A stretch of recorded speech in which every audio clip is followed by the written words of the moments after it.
მოგესალმებით კიდევ ერთხელ ვიწყებთ ჩვენს ძალიან საინტერესო გადაცემას. არაჩვეულებრივი სტუმარი გვყავს დღეს. მანამდე კიდევ ერთხელ ახსენებთ ხომ ჩვენს მაყურებელს, რომ YouTube-ზე on time დროულად ქართულად ასევთარგმნეთ, გამოგვიწერეთ და ალაიქეთ, უყურეთ ასევე Facebook-ში, TikTok-ში და ყველა სოციალურ ქსელში. ქეთი გურდოვანიძე, მივესალმები მას. მართლაც არაჩვეულებრივი ეპოქის თანამედროვე და რაც ყველაზე მნიშვნელოვანია, როგორ მემატიანე ნამდვილად და რაღაცა ჟამთა აღწერელი იმ ყველაზე მნიშვნელოვანი პროცესების, რომელიც დაიწყო ეროვნული მოძრაობის დროს და დღემდე გრძელდება ამ ქვეყანაში.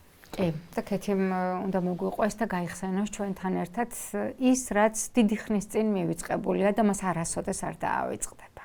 მე მინდა წარმოგიდგინოთ ქეთი უფრო ვრცლად, ვიდრე თანამედროვე მაყურებელი ახალგაზრდა იცნობს მას. ქეთი გურდოვანიძე არის ჟურნალისტი, ფილოლოგი, მთარგმნელი, რედაქტორი და გამომცემელი.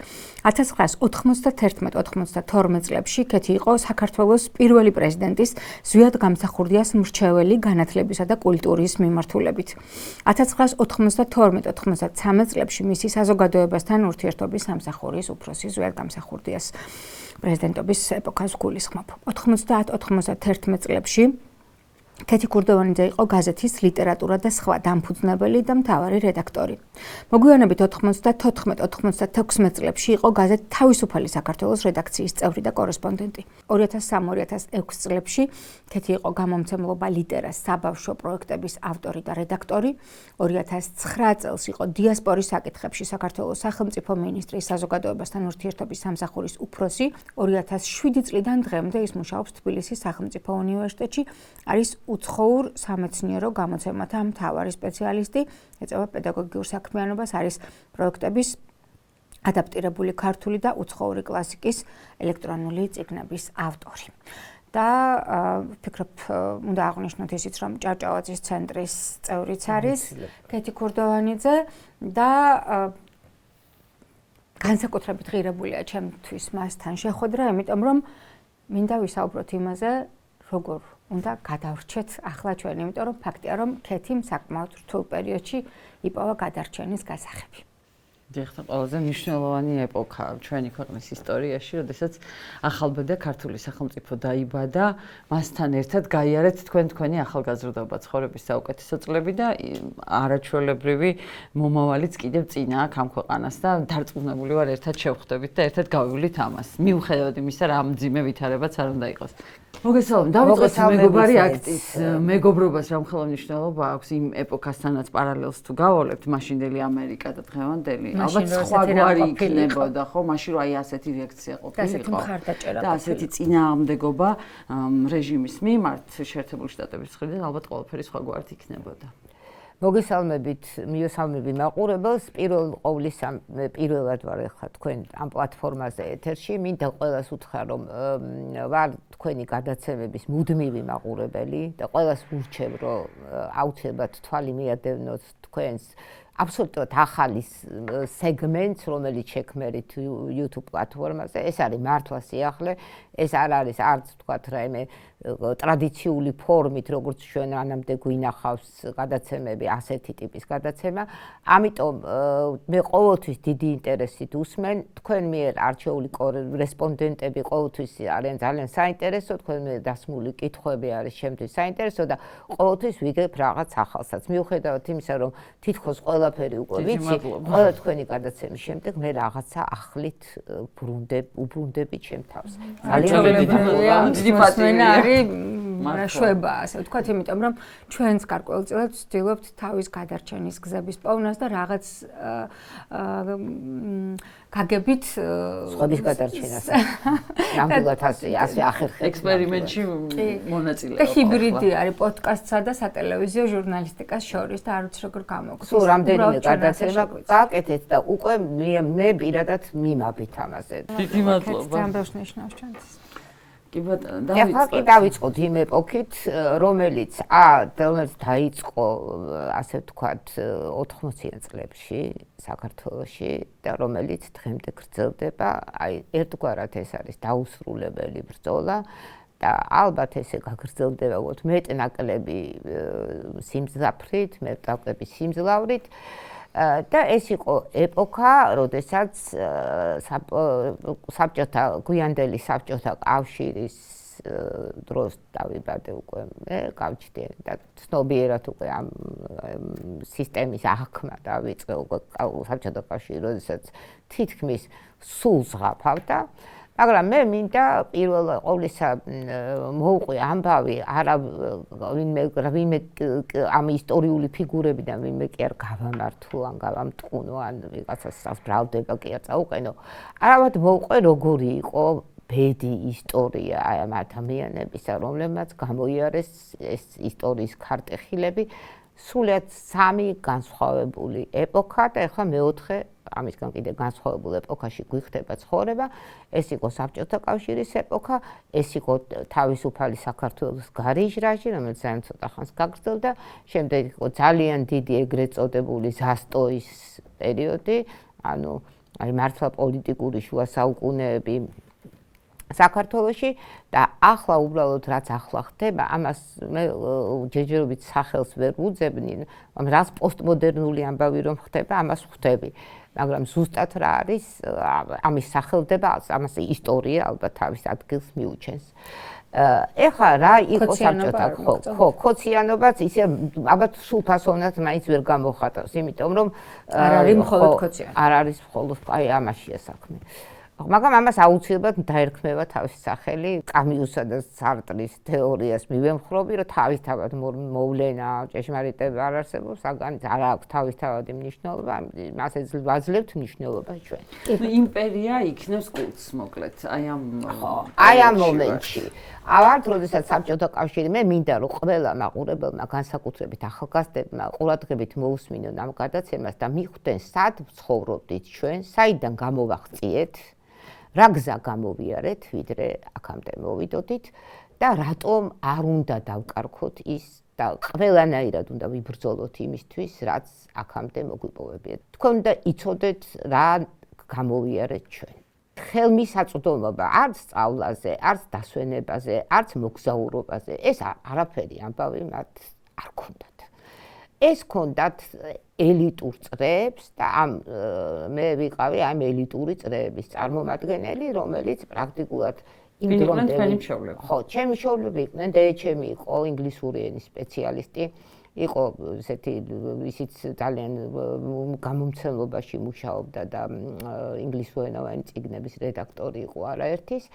მამაჩემი იყო ავტოინჟინერი, ის იყო აი ერთ-ერთი ცნობილი აი ამ დარგში, ის იყო მაღალი თანამდებობის პირი, რაღაც ცეკას კარგად არ ვერკვევი ამ ცეკას ამბებში, მაგრამ მაღალი თანამდებობის პირი, რომელიც ისე გარდაიცვალა, რომ კომუნისტურ პარტიაში არ შესულა.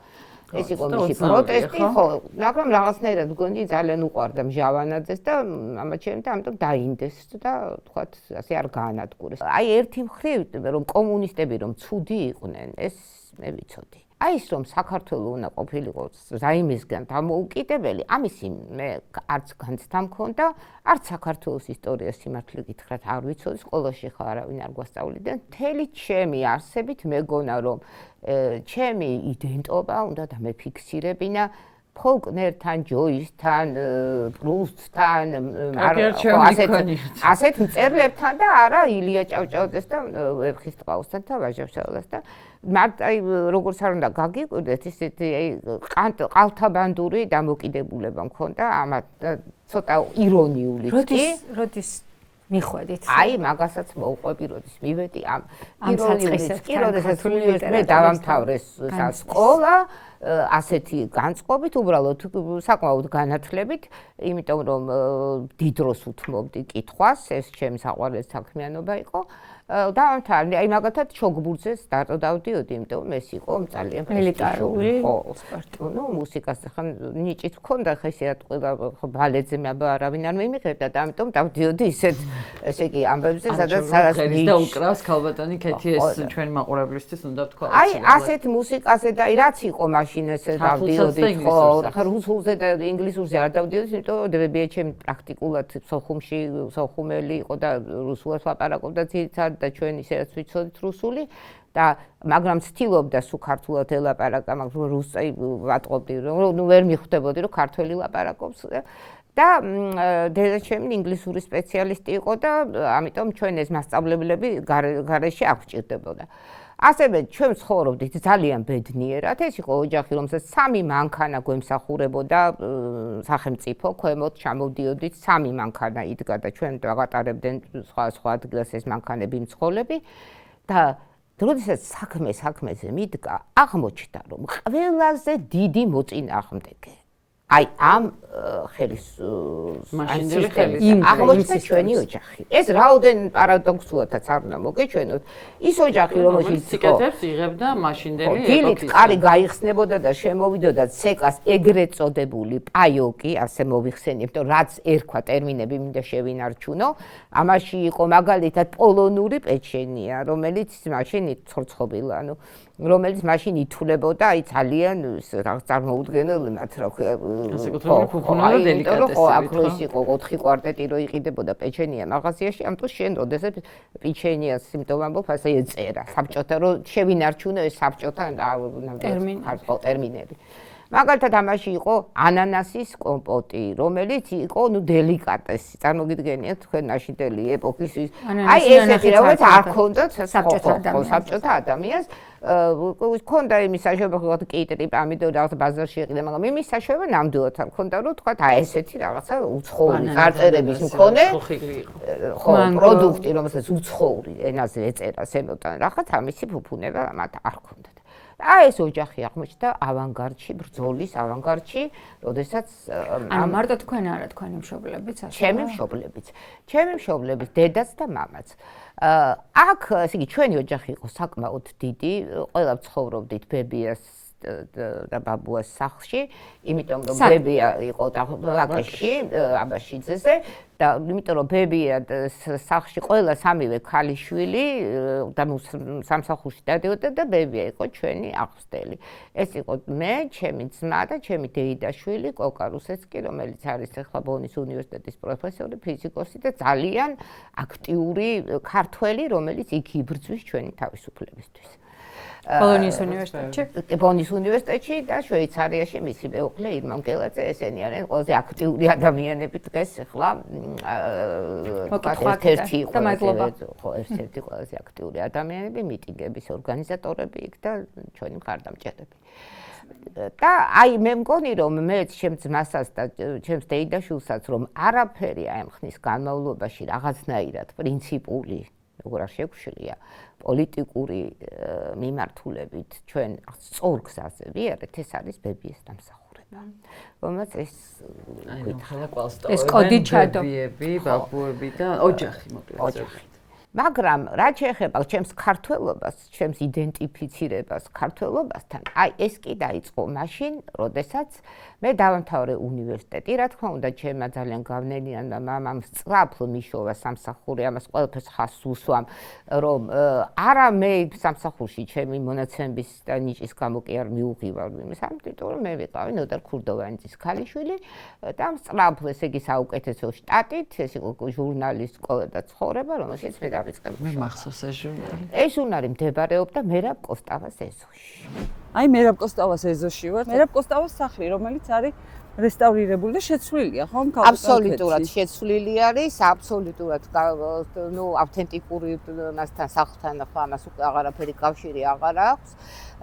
ეს იყო ძველი სახლი, სადაც ცხოვრობდა მერაბი და რაც გამოხატავდა ზოგადად მის სოციალურ მდგომარეობასაც, მატერიალურ მდგომარეობასაც. მერაბის არ უხინდა, მას ყოველთვის რაღაცას უგზავნიდნენ ხოლმე ღვინოსაც, საჭმელსაც ძალიან ხშირად. იმიტომ რომ მას ხომ თავისი არცხელფასი ჰქონდა, არ შემოსავალი, ცოტა ხნით ის მუშაობდა აქ სკოლა და ცხოვრების რედაქციაში, ძალიან მოკლე ხნით, მაგრამ შემდეგ ის გაუშვეს, გაათავისუფლეს სამსახური და მერაბი დარჩა უსახსროდ. ამიტომ ყველა ადამიანი მის გარშემო ცდილობდა რომ მერაბისთვის ძალიან ხშირად მინახავს ზვიადი აქ საჭმლით მოსული და მერაბისთვის მიურთმევია ხოლმე საჭმელი მოუტანია მისთვის. და ძღვენი ხო? ხო.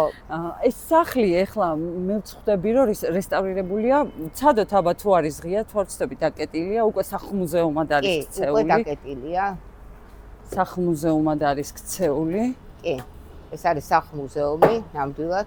დაკეტეს. დაკეტილია კი. ხო. დაკეტილია ნამდვილად სახლ-მუზეუმი და რა გამოარჩევდა ამ სახლს? იყო როიალი, იყო შტაინერის სურათი ეკიდა იქ, ჩვენ ვიცით რომ მერაბე შტაინერის იდეებს იზიარებდა.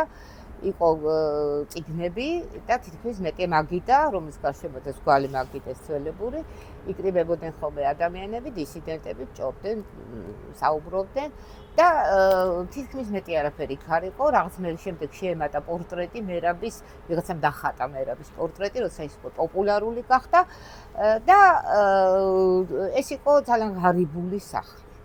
და აი ეს მოაჯირი ახლა აი ეს ფორმები მაინც არის შენარჩუნებული თუ ყველაფერი განახლა? ეს ფორმები შენარჩუნებული. გაღებილია? ასეთი იყო კარი, აი როგორც ჩანს ახლა აქედან აი მიხურავ. ესეთი ეს შენარჩუნებული. შეიძლება უდნავ რესტავრირებული, იმიტომ რომ აქ იქნებოდა უკვე აი ეს კიბე შენარჩუნებულია. უბრალოდ ფანჯრები ახალი ჩასმული, ეს ფანჯრები ესეთი არ იყო აქ. ეს შუშაბანდი იყო და აი ეს ნაწილიც არის თქვათ ამ სტილში რესტავრირებული, აი ეს ნაწილი, აი ეს არ იყო აქ, აი თქვათ ეს აქ არ არსებობდა. ეს შეიძლება დამხმარე სათავსო იყო. რა შეეხება ეზოს და ეს ცნობილი აბსოლუტურად სკამები, ხო? კი, ეს ცნობილი სკამები ხა გადაღებილია. მართლა ძალიან ძველი იყო ის სკამები. აი აქ ის იკრიბებოდნენ ხოლმე ეროვნული მოძრაობის წარმომადგენლები, ჭოვდნენ და ვისაც უნდოდა ხანდახან უერთდებოდნენ ესე გამვლელი ადამიანები სხვათა შორის და აი ასე დაიწყო 10 კაცით ეროვნული მოძრაობა პრაქტიკულად. პრაქტიკულად ამ ეზოში. ამ ეზოში. მერაბს ეზოშივე ქონდა ერთ-ერთი პირველი სამსახური. ყოველ შემთხვევაში საბჭოთა ხელისუფლება როდესაც ცდილობდა მის დასაქმებას, ხო? ჟურნალში. ეს იყო ჟურნალი ქართული ენა და ლიტერატურა, რომლის რედაქტორი იყო კვაჭანტირაძე და როდესაც მერაბი ციხიდან გამოვიდა, გადაწყვიტა ნუგზარ ფოფხაძის გადაწყვეტილებით, ნუგზარ ფოფხაძის გადაწყვეტილებით, ესე იგი მერაბ კოსტავა დაასაქმეს, მოდიო იყოს ახლოს ჩვენთან და ვაკონტროლოთო. მაგრამ მალევე მივხვდი რომ მერაბ კოსტავას კონტროლი შეუძლებელია, რომ ის არის დაუმორჩილებელი ადამიანი, რუსეთის კგბ-მ და ციხეებმა ვერ შეძლეს მისი დამორჩილება.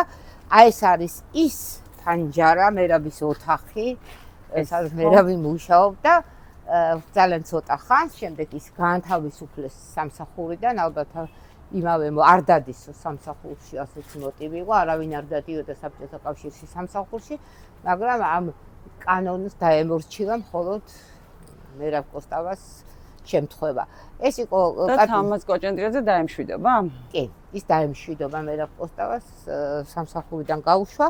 და სხვა შორის ძალიან მალევე დაიწყო ეროვნული მოძრაობა ისეთი სიმძლავრით, რომ უკვე მერაბი ისედაც საერთოდ ამისთვის ვეღარც მოიცლიდა. ერთ-ერთი დღეა ჩვეულებრივ მოვდივარ, ეს კარი გადაკეტილი ჰქონდა მილიციის კორდონს და მას ამ მილიციის კორდონს ხელმძღვანელობდა შადური ცნობილი პოლიციელი იმ პერიოდის, მილიციელი უბრალოდ და შემოვედი მე ვთხოვე მას ვაქ შემოსულიყავი, შემომიშვეს, სხვა შორის ძალიან გამიკვირდა და აი დამხვდა ასეთი სცენა.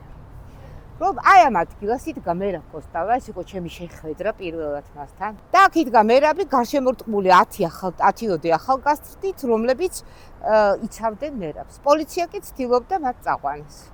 და ამ სრულად გაუცნობიერებლად მომოვედი ამ ადგილას, დავდექი მათთან ერთად და ჩვენ დავიცავით 10 ადამიანმა მერაბი და არ გავატანეთ მილიციელებს ის. ეს იყო აბსოლუტურად გაუცნობიერებელი ნაბიჯი, რომელმაც მთლიანად შეცვალა შემდგომ ჩემი ცხოვრება. და მე დავიწყე სრულიად, გავხდი სრულიად სხვა ადამიანი. როგორი იყო მერაბი? მერაბი იყო თეთრ მაისურში, ყოველთვის ასე დადიოდა თეთრი პერანგით, ან თეთრი მაისურით. ის იყო ძალიან შეუპოვარი იმ მომენტში, იყო მტკიცეთ და არაპირებდა დანებებოდა პოლიციას. ასეთივე განწყობა იყო იმ ახალგაზრდებში, რომლებიც მას გარს ერხვდნენ. და მეც გავხდი აი ამ პროცესის მონაწილე სრულიად შემთხვევით. აი ეს იყო ბედისწერა ჩემი ცხოვრების შეცვლის ისტორია აერთებენ და აი ქარიზმატული ყოველთვის ამბობენ ქონდა რაღაცა ანდამატი, რომელიც ადამიანებს იზიდავდა. აი თქვენ მას პირადად იცნობდით, როგორ დაახასიათებთ და რა გავლენას ახდენდა? მერაბი იყო ძალიან სათნო. მიუხედავად თავისი მკაცრი გარეგნობისა, გარეგნობა მას მკაცრი ძალიან წარმოსადეგი და ლამაზი კაცი იყო გარეგნულად, იყო ძალიან სათნო, იყო ბავშვივით გულჩვილი, აი რაღაცნაირად ბავშვურიც ჰქონდა სხვა შორის და ეს ქარიზმას მატებდა ეს ბავშვურობა. და იყო ყოველთვის რაღაცნაირად მომართული იმისკენ, რომ საბრძოლოდ მომართული ადამიანი იყო. იმიტომ რომ მას ალბათ ისეთი ცხოვრება ჰქონდა, რომ ბრძოლა ძალიან ხშირად უწევდა და ბუნებრივიც იყო ბუნებრივიც ხო, აი ეს გარეგნობაშიც აისახებოდა მის გარეგნობაში, თუმცა უყვარდა სიმღერაც, უყვარდა კეიფიც, უყვარდა ქუჩაში ხეტიალის, მაგრამ მას ეს ადამიანური ცხოვრება არ დასცა. ანუ 20-მა ადამიანმა მაშინ შეძელით, რომ საბჭოთა პოლიციას არ გაატანეთ ცნობილი დისიდენტი მერაბ კოსტავა. ხო, შეძელით. დღეს ეს შეუძლებელი გახდა ჩვენს პოლიციასთან ასობით ადამიანი ვერ ვიცავთ ხოლმე 1, 2, 3, 4 გოგო ბიჭს და გვტაცებენ ხელიდან. იცით რა, როგორც ჩანს იმ პერიოდის პოლიცია იყო მაინც უფრო ადამიანური. იმიტომ რომ ისინი პატივს სცემდნენ მერაბ კოსტავას თავდადებას, მერაბ კოსტავას დისიდენტობასაც კი, როგორც არ და ესეთი პროპაგანდის და ასეთ სამყაროში გაზრდილი ადამიანები ამას პატივს სცემდნენ და პატივს ახალგაზრდებს ერიდებოდნენ. ახალგაზრდების დაპატიმრებას და დაჭერას, რაც დღეს ალბათ უკვე ჩვეულებრივ ყოველდღიურ ნორმად და რუტინად იქცა. მიკვირს იცით რასაც ამბობთ, ქეთი, იმიტომ რომ საბჭოთა რა ვიცი, კგბ-ს ზურგით, რუსული სამყაროს წევრი მილიცია შეაჩერეთ, დააკავონ პოლიტიკურად მოტივირებული დამნაშავე. ესენი არ იყვნენ სასტიკი ადამიანები. მე ხო მახსოვს, მათთან მქონია ურთიერთობა 9 აპრილიდან მოყოლებული. ალბათ პირადად დღეს ხდება. მერაბის ისეთ რაღაცას ასხივებდა თვითონ ადამიანურად, აი ურთიერთობაში. ეს იყო ისეთი სიმტკიცის, ისეთი უძლეველობის. აი, როდესაც ის ყვება, მოყოლილი აქვს ჩემთვის, მაგალითად, როგორ მოუწყეს პროვოკაცია გადასახლებაში, რომ გაეზარდათ მისთვის პატიმრობის ვადა. და აი მივდიოდიო ესეო და უცებო ვიღაცა ორი კაცი მუხლებში ჩამივარდაო და ატეხეს ყვირილიო. რომ აი მცემსო ვითომ და მე გაყვირებული მაშინ არც ვიცოდიო რომ მუხლებში ჩავარდილი ორი კაცი წამიყვანესო და მეკითხებენო ვაშა ფამილია თქვენი გვარიო და მე პასუხობ მხოლოდ ერთ სიტყვასო დალოე სავეტსკაია ვლასტი საბჭოთა ხელისუფლება აი ამასო მეკითხებოდნენ სხვა სიტყვა მე არ მიპასუხია მათთვისო და აი ეს მერაბ კოსტავა, რომელსაც ისინიც კი გადასახლების ჯალათებით კი ვერ მოერიენ და იქიდან გამოვიდა, აი როგორც მერაბ იყო საოცარი ადამიანი საერთოდ, აი საოცარი ადამიანი ეს არ იყო რაღაცნაირად ამ საუკუნის თანამედროვე საუკუნეების რაინდი და ზუსტად გამსახურდას აქვს კიდეც ხო მის გამოსამშვიდობებელ სიტყვაში ზუსტად ნამდვილად ესეა, ნამდვილად ესე იყო მერაბი, ვინც იცნობდა მას და იცოდა მას ჰქონდა ის ადამიანური მხარეს როგორ უნდოდა რომ გამოვიდა ციხიდან ეს ადამიანური ცხოვრებაც ენახა დაელია კიდევაც იქ სადღაც გაეცეთ მე მემთხოვა ერთხელ რომ მოდიო წამომყევიო რა ფუნიკულორზე ნაზები რა ქვია ეგ საქანელები იყო და საქანავებზე მინდაო რომ ვიქანავო და აი ავყევი ფუნიკულორზე მას და მახსოვს რომ აი დალა მეგობრობდით მე და მერაბი ხშირად ჩემთან სახშიც მოდიო და ხო იქ იყო ზაზა თვარაძე ჩვენთან ერთად მუშაობდა და ხშირად ზაზას არაჩვეულებრივი პოეტი და რეზი თვარაძის ვაჟი ნუ ძალიან ბევრი ადამიანი იყო იქ შეკრებილი საინტერესო ვიყავით რა თქმა უნდა იქ ვიყავით ნავებზეც და მე აი ბევრი ვიარეთ თაწმინდაზე ეს იყო მერაბისთვის ახალი გამოსული იყო და აი ყველაფერს თითქოს აი მოწყურებული ხო სიცოცხლე რა ემართებოდათ ადამიანებს იმიტომ უყვებით რომ ვინ კარგია ვინ ცუდი ამას ისტორია შეაფასებს და შეფასებულიც არის თაწმინდაზეა ზვიად გამსახურდია და მერაბ კოსტავაც ხო მანამდე მოხდა ერთი ძალიან ძიმე ისტორია ეს არის მერაბ კოსტავას შვილის თვითმკვლელობის ამბავი. ირაკლისი. მოდი ესე ვთქვათ, ეს თვითმკვლელობის ისტორია, როგორც ახაზვიათ გამსახურდა ეს თვითმკვლელობა მკვლელობაზე ელაპარაკე, ესეც დაახლოებით იგივე ამბავია. სულ მაინტერესებდა და აი თქვენგან, როგორც იმ ისტორიების მონაწილისგან, მართლაც საინტერესოა რა სიტყვით. ირაკლი კოსტავა, მერაბ კოსტავას შვილი, რომელიც იყო ასევე ჩემი ძალიან კარგი მეგობარი. და ძალიან ხშირად ქონდა ურთიერთობა და ერთ დღესაც გამოვიდა და ჩვეულად ხოლმე ამ სკამზე ჩამოჯდებოდა თავისი ცნობილი კაშნეთი, ყველაზე მოხოვული კაშნე ქონდა და ერთხელაც გამოვედი სამსახურიდან, მე მუშაობდი აი აქ ზუსტად ამ რედაქციაში.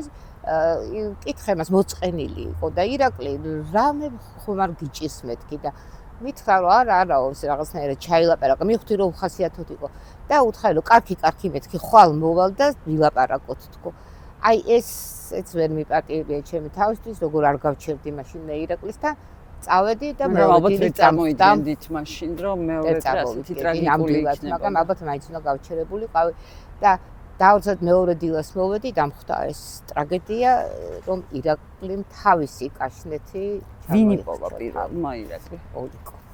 ოლიკო ბებო? ოლიკო იყო ძიმე ხვედრი ქონდა შვილი მუდმივად ციხეში მიუხედავად იმისა რომ ეროვნული გმირი და ჩვენთვის საამაყო მაგრამ ალბათ შვილიშვილის ამ მდგომარეობაში ნახვა ეს კიდე ცალკე სიმძიმეა და ცალკე ტრაგედია რა თქმა უნდა. ოლიკოს არასოდეს არ დაუკარგავს სათნოება, არასდროს არ გაბოროტებულა, არასდროს არავისთვის არაფერი არ დაუბრალებია. შემდგომ მერაბის სიკვდილის შემდეგ ძალიან ბევრი ბინძური ჭორი გავცერდა, მათ შორისო ზვიად გამსახურდია მოაკლევინა თურმე მერაბ პოსტავა. აი ესეთი რაღაცა მითოლოგიური ჭორი, რომელიც ჩვენ თანამედროვეობაშიც გაჟღერდა თუ გახსოვთ რომ სააკაშვილმა მოაკლევინა თურმე ჟვანია. ასეთივე ჭორი იყო ზუსტად მაშინაც გავრცელებული, თუმცა ეს ყველაფერი გაიფანტა, რა თქმა უნდა, ეს ჭორები თვითმხილველებიც იყვნენ, როგორც ჩანს, თამრიკო ჩხეიძის გადარჩენას არ ელოდნენ და იქ მაშინ კი უკუმწოთას დააბრალებდნენ ამას ნამდვილად ზვიად გამსახურდიას, მაგრამ თამრიკო ჩხეიძე გადარჩა და მან თქვა სიმართლე, რაც მოხდა და როგორც მოხდა. რა ვერსიები ჟღერდებოდა იმ დროს, ამას ნამდვილად გეტყვი. ის დაიბარეს და მას უნდა დაეწერა და უარი უნდა ეთქვა თავის მამაზე. უარის ეს იყო მოთხოვნა, ხო? რომ მას ეთქვა უარი თავისი მამის რო ის არის მის, მამობა შვილობაზე ეთქვა უარი. ასეთი შემთხვევები სხვაც იყო. მერაბი ამ დროს ციხეში იყო? კი, მერაბი ამ დროს ციხეში იყო. მალევე მოკლედ დაიწყო 9 აპრილი მოძრაობა, ჩვენ სულ იქ ვიყავით, აი სულ მუდამ ეს მოძრაობა იყო ძალიან ჩემთვის მნიშვნელოვანი, იმიტომ რომ მაშინ ჩამოვყალიბდი მე როგორც მაშინ გავიგე ქართული ამბები, ძალიან კარგად ვისწავლე ისტორია, რომ რამე არ შევცხვენილიყავი, ხო ეს ხალხი ლაპარაკობდა ესეთ რაღაცებს და მე წარმოდგენა არ მქონდა ესა რა ქვია თამარის და დავით აღმაშენებლის მეტი, ხო შევარდნაძის მდგომარეობაში ვიყავ, შევარდნაძემ რო იცოდა ორი მეფე, დავით აღმაშენებელი და სხვები. ასე რომ ამბობდა, ხო ასეთ მდგომარეობაში ვიყავი ამ რაღაცა პერიოდში და ყველაფერი ვისწავლე ქართული. და ამაში ძალიან დამეხმარა ჩემი უახლოესი მეგობარი გია ჯოხაძე, ისტორიკოსი, რომელიც ილიაუს უნივერსიტეტის პროფესორი და გიას იყო ჩემი მენტორი, საქართველოს ისტორიის გზამკვლევი და ძალიან ბევრი რამ მე გიასგან ზოგადად ისედაც ვისწავლე. მე ვთარგმნე ელიოტის რამდენიმე ლექსი და რაღაცა ამ წრეზე ძალიან მოეწონათ, ესე იგი ყოფილი წამოვედი და აი რომ გამოვდივარ უნივერსიტეტიდან და ხდება ზვიად გამსახურდია. ეს არის პირველი შეხვედრა? ეს არის ჩემი პირველი შეხვედრა მასთან. მე როგორც ესეთი ნატრაკვეცა გოგო მივიჭერი და უთხრა რომ მე მეთქი ისეთ ვის თომას ელიოტი თარგმნი ხო თვითონაც ქონდა ნათარგმნი ხო ალბათ. მე მეთქი ეს კაცის პიტულები რომ თარგმნილი გაქვთ მეთქი და მეც რომ თარგმნე ხომ არ გეწყინებათ მეთქი. და ზედა მითხრა ძალიან კარგი, რაც მეტი თარგმანი იქნება, მით უკეთესი. ამის შემდეგ საბჭოთა ეპოქა გრძელდება, იწყება საშინელი ამბები, ეს მონანიების ეგრეთ წოდებული ზვიად გამსახურდიას მონანიების როგორ შეხვდით თქვენ ამას? ეხლა მე მინდა აქ კიდევ ძალიან დიდი მადლობა გადაუხადო ერთ ადამიანს, რომელმაც მე სხვა შორის მასწავლა, როგორ უნდა მოვიქცე იმ საზოგადოების საპირისპიროდ, აი რომელშიც მე ვცხოვრობ, ანუ იმ დამკვიდრებული საზოგადოების. ეს არის მერაბ ქუთათელაძე, რომელმაც აი პირველად მასწავლა მორალური დილემების გადაჭრა. ეს არის მერაბ ქუთათელაძე არის ნატალია ქუთათელაძის მამა ნატალიკოს ყველა იცნობთ ალბათ და ნატალიკოსაც ვიცნობთ, ნანისაც ეკასაც და დატულიასაც ვიცნობდით. რა თქმა უნდა. ხათა შორის არის ახლა მსჯელობა ამაზე, რომ ეს მონანიება და მე მახსოვს, რომ მე გამოვედი სიტყვით, რომ ხო, ნუ ახლა ეს როგორ შეიძლება ახლა რომ მოინანიო ეგეთი ძალიან გავაკრიტიკეს, ვიაც გამსახურდია ამის გამო. ხო და მაშინ მე რა მომიბრუნდა და მითხრა, რომ ისაო რა ქვია, მე შენო ახლა რომ ამას ვაკრიტიკებო, მესმისო, იმიტომ რომ შენო ახალგაზრდა ხარო ჯერო, მაგრამ ისევ რამე გაგიკეთებია ამ ქვეყნისთვის შენო, რომ ახლა აკრიტიკებო, ამასო ზვიაცო და ხო, მე დავფიქრე და არა მეთქი, მე არაფერი არ გამიკეთებია და აი დააკვირდიო, ყველაზე მეტად ვინ აკრიტიკებს ზვიაცო, ის არაფერი თვითონ, ერთი კომფორტის ზონიდანაც არ გამოსულა თავისი სამშობლოს გამო და ისინი მას ამ მონანიების გამო აკრიტიკებენ. ახლა სინამდვილეში და იყოს მონანიება და მე ვაკრიტიკებდი ახლა თვითონ როგორ განიცდიდნენ ამ ყველაფერს ზვიადის მერაბიც და ეს მისი ვაფშე. ხო და ახლა ეს რა მონანიება, ამაზე ვსჯელობ მთელი საზოგადოება და ეს მოსმენილია რა. ახლა ტელევიზიის რაღაცა ამონაჭერი, რომელიც საბჭოთა ეთერმა მაშინ აჩვენა. ეს იყო აღიარება, ეს არანაირი მონანიება არ ყოფილა, მან თქვა აღიარა, რომ ანტისაბჭოთა ლიტერატურას ავრცელდა და ბოლოს სოლჟენიცინის გულაგის გამო დაიჭირეს, რომელიც აღმოუჩინეს სახში, ხო?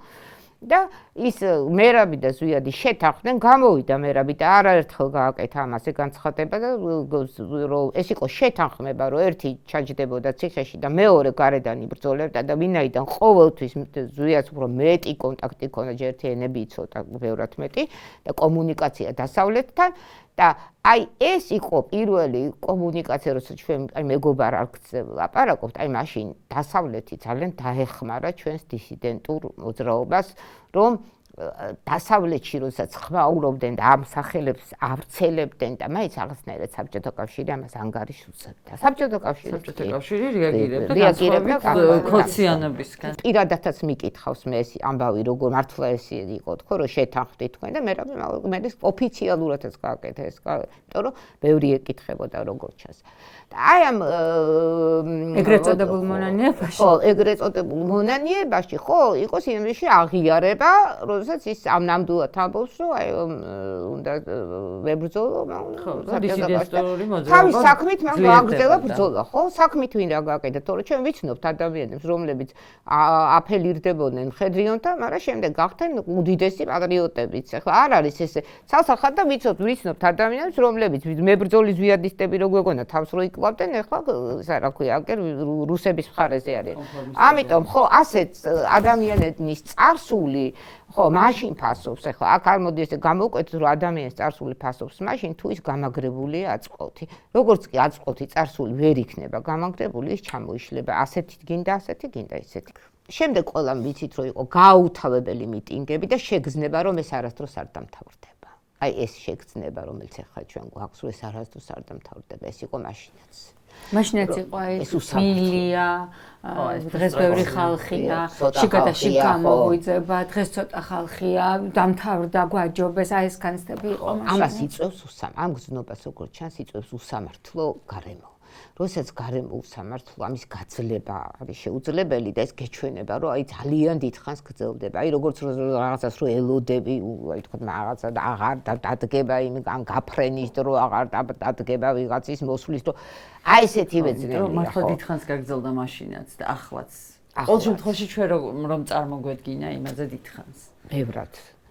იმიტომ რომ აი ესე იგი ესე წავიდოდით აბა დღეს აბა ხვალ აბა ეხლა უნივერსიტეტთან შეკრების ადგილი უნივერსიტეტი იყო ეს რუსთაველის გამზირი უკვე აღებული იყო მაგრამ ზედ გამხურდიამ დაიწყო უკვე შეხვედრა უნივერსიტეტებთან დაიწყო შეხვედრა უნივერსიტეტებთან და ილიას უნივერსიტეტი სხვა შემთხვევაში სუხა-საბას უნივერსიტეტი ერთ-ერთი ეპიცენტრი იყო ამ ამბების როგორც ეს იყო ერთად რა თქმა უნდა ჯავახიშვილის უნივერსიტეტი რომელიც მერე გადაიქცა სამწუხაროდ ანტიეპიცენტრად ეროვნული მოძრაობის ესეც უნდა ითქვას და აი 9 აპრილზე უკვე ყველაფერი ნათქვამია და ყველა მიცის მე რა თქმა უნდა იქ ვიყავი მე მოვყვები მხოლოდ ერთ ეპიზოდს 9 აპრილის ისტორიიდან რომელიც არსად არ მომიყოლია ეს იყო რომ როდესაც მე ვიდექი მე რა კოსტავს და ზვიად გამსახურდეს გვერდით საერთოდ სუმად გვერდით ვიყავ ვიდექი მიტინგებზე და როდესაც ამბობენ რომ ზვიადი და მერაბი გაიპარნენ იმიდან რა ქვია ეს ხო ეს არის ისეთი უსინდისობა და უსამართლობა რომ მეტი არ შეიძლება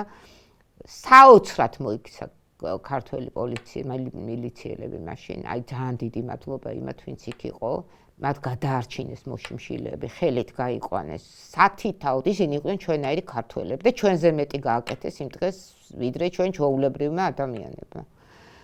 აი ხო წარმოუდგენელს ვამბობ ესე იყო. რატომ არ გახდნენ ის მილიციელები ამ პოლიციის მაგალითი კეთი?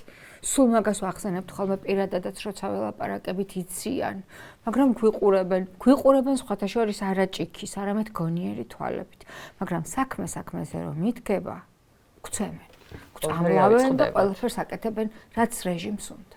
აი ძალიან გავს გამახსენდა აკუტაგავას უსიერ დღეში, ხო, კვლელობა მოხდება და ყველა ყვება თავის ვერსიას და ერთ-ერთ ვერსიას ყვება დღის მჭრელი. და ის ამბობს, რომ აიო მე უყურებდი ამას ყველაფერს, როგორ ყვება ის ამ ისტორიას, რომ ყველაფერს ხედავს, რაც ხდება, მაგრამ ამის მიმართ არ აქვს ემოცია. აი ეს ჭირთ ახლა ამათაც. ესენი ხედავენ, რაც ხდება, იციან, რაც ხდება, მაგრამ ამის მიმართ არ აქვს ემოცია, იმიტომ რომ ეს არის ჯალათობა. ჯალათს არ აქვს ხებლის მიმართ ემოცია. ისეთი კაცის მსახურებაში არიან, ვინც ღუპავს ქვეყანას. ამას რატო ვერ ხედავენ?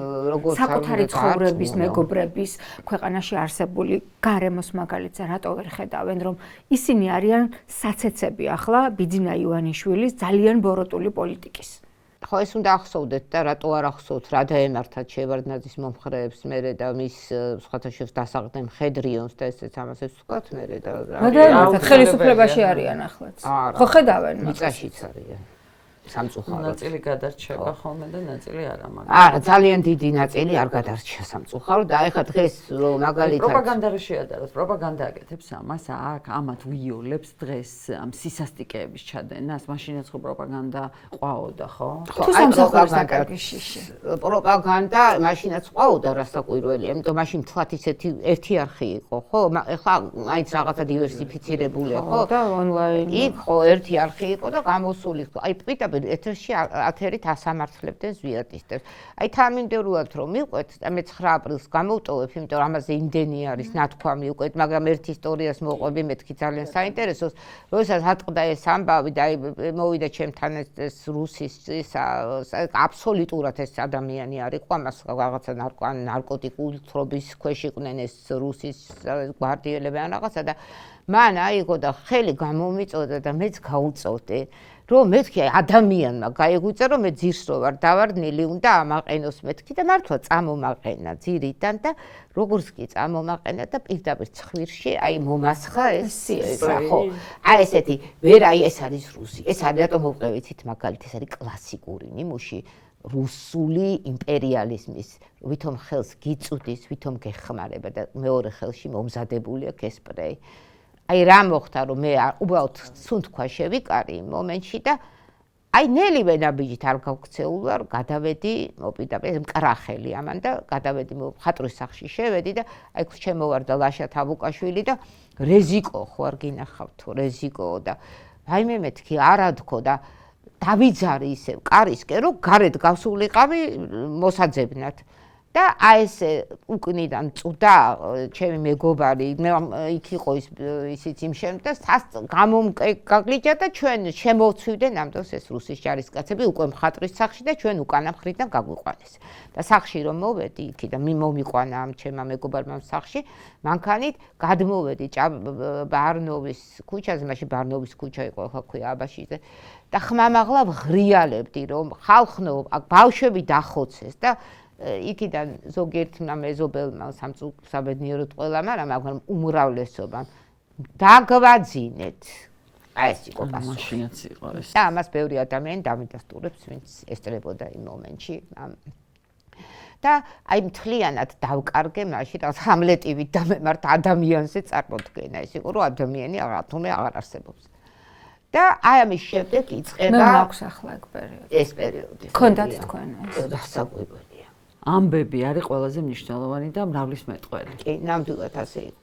და ეს იყო ჩემი ისტორია, არის ყველა იმ ადამიანის ისტორია, ვინც მაშინ ამაში იყო ჩაბმული. და იქით ადამიანებს რა დაემართათ, მაგას სულ მოკლედ ერთი სიტყვით ბოლოს ვიტყვი.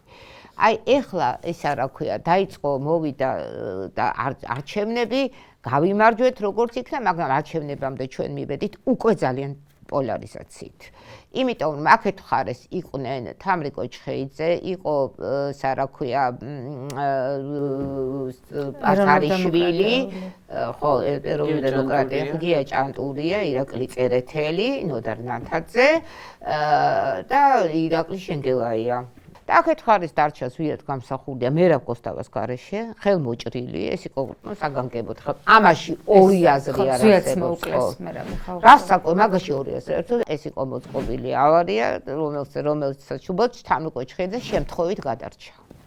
და ზურა ჭავჭავაძე და სამივე იყო განწილებული. და იმ დღეს უსმენდი თამარ ჩხეიძეს, გარდა იმისა, რომ მოწყობილი იყო ავარია, როგორც ჩანს გადარჩენის შანსი იქ ორივესი იყო. და ექიმები როგორ ხო არ რა თქმა უნდა ეს იყო დავალება. ნემს უკეთებდნენ ისეც რომ ადამიანები ვერ გადარჩენ. ზურა ჭავჭავაძე ზესტაფონისთან ახლოს მოხდა ხო ეს? ზურა ჭავჭავაძე ჩამოიყვანეს თბილისში და სასიკვდილო არაფერი არ ქონდა. და მე ხო, მე გარდაიცვალა. და მერაბ კოსტავა ადგილზე არ იყო გარდაცვლილი, ჭანდა რომ ზურა უფრო მძიმედ იყო და რაღაც ნემსი გაუკეთეს და მერაბ კოსტავა გარდაიცვალა.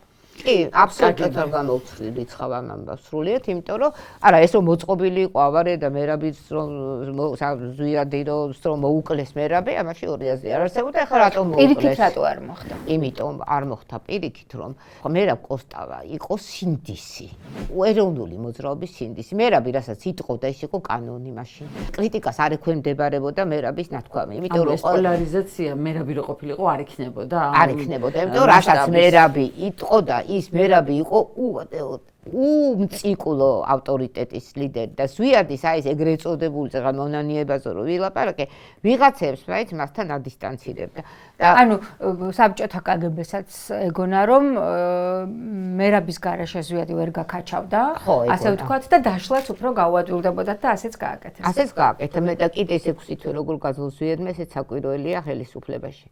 და აი ამის შემდეგ უკვე გავიმარჯვეთ გვალი მაგიდის არჩევნებში, ეს იყო წარმოუდგენელი, მანამდე ზვიად გამსახურდია ავიდა კაკაკი ბაქრაძესთან და უთხრა რომ გავერთიანდეთო და ერთი ბლოკით გავიდეთო, მაგრამ ის უარს ით გამოისტუმრა, მე ისედაც მოვიგებო არჩევნებს და კი ნახეთ. აი რატომ არ ქნა? ახლა აკაკი ბაქრაძეს ქონდა საბჭოთა კგბ-სთან რამე კავშირი თქვა, ამას ვერ დავიჭერებ, მაგრამ რატომ არ ქნა მაშინ, რატომ ვერ მიხვდა ამ დონის მოაზროვნე, რომ გაერთიანება იქნებოდა? აი როგორც გავნა გაგიკვირდეთ და იმ ეპოქის მოაზროვნეები, მათ შორის მაგალითად მამარდაშვილი, აკაკი ბაქრაძე, თუ მე რაღაცა ესენი ყველანი დადგნენ როგორც მტრები, ზვიადის მტრები.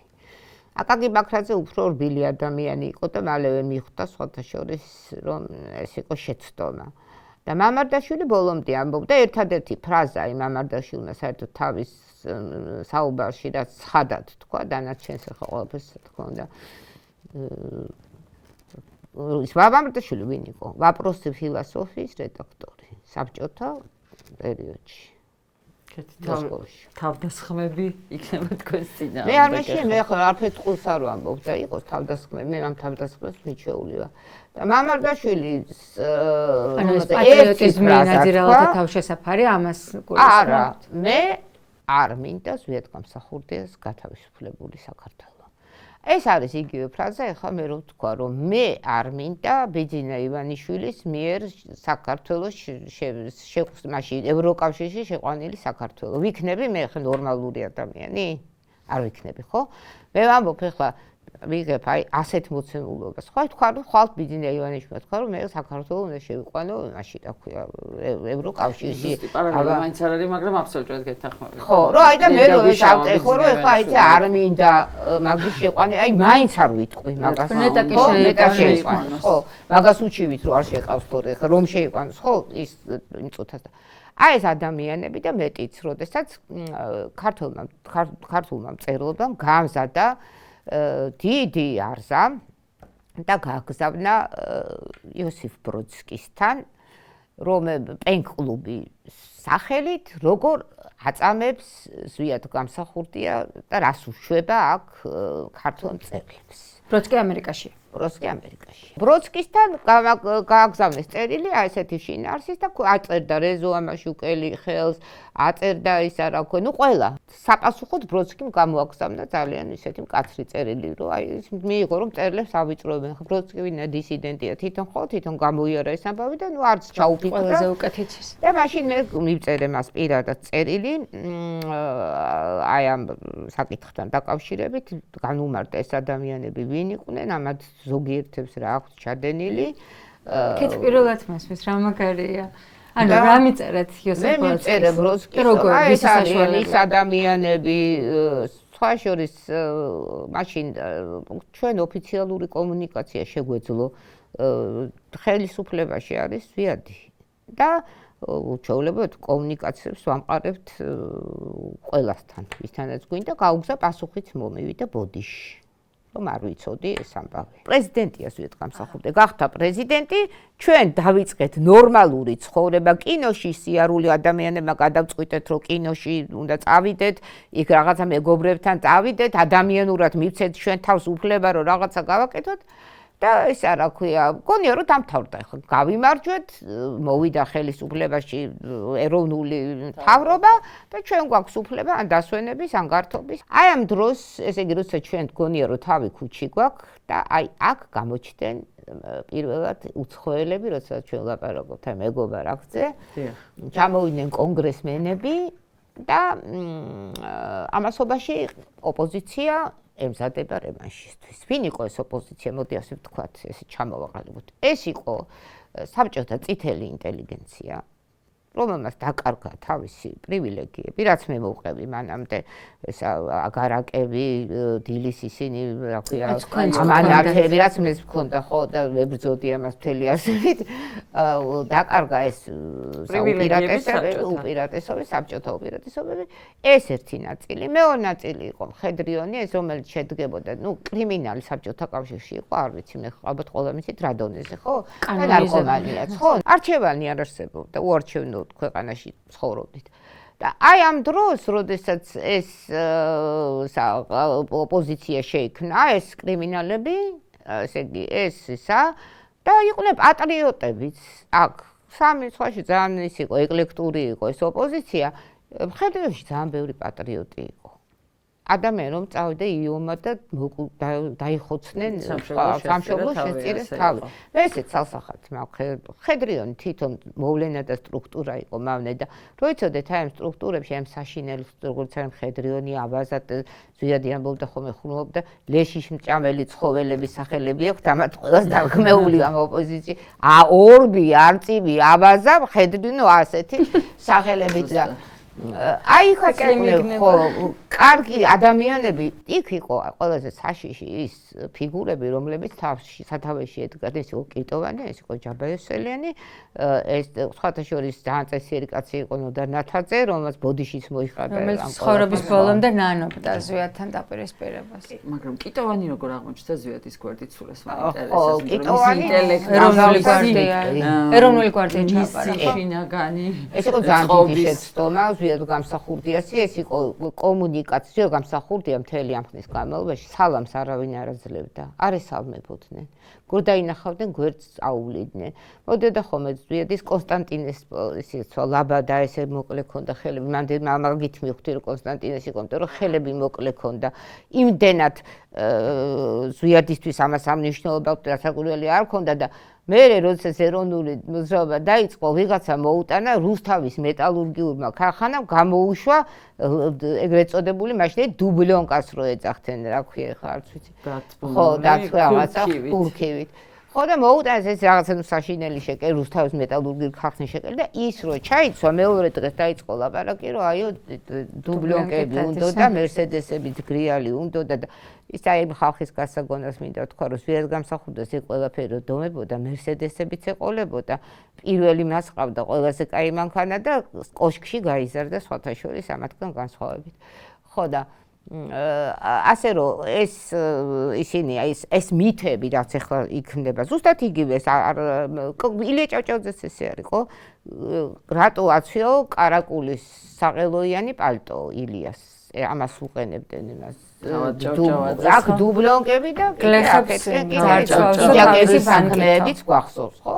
ასეთი მეღაცა შეიძლება ნუავლეთ პარალელებს ვავლებთ, მე პარალელებს სულ ვავლებ, იმიტომ რომ ისტორია არის ერთი მთელი ხანგრძლივი და ჩვენ უნდა გქონდეს სანამ არ გვექნება ისტორიის ერთიანი განცდა და სანამ მე მეგონება ის სამოქალაქო ვიღაცას ეგონება სამოქალაქო ომი და ვიღაცას პუჩი, მე მაგალითად მივაჩნიე რომ 90 წელს იყო პუჩი.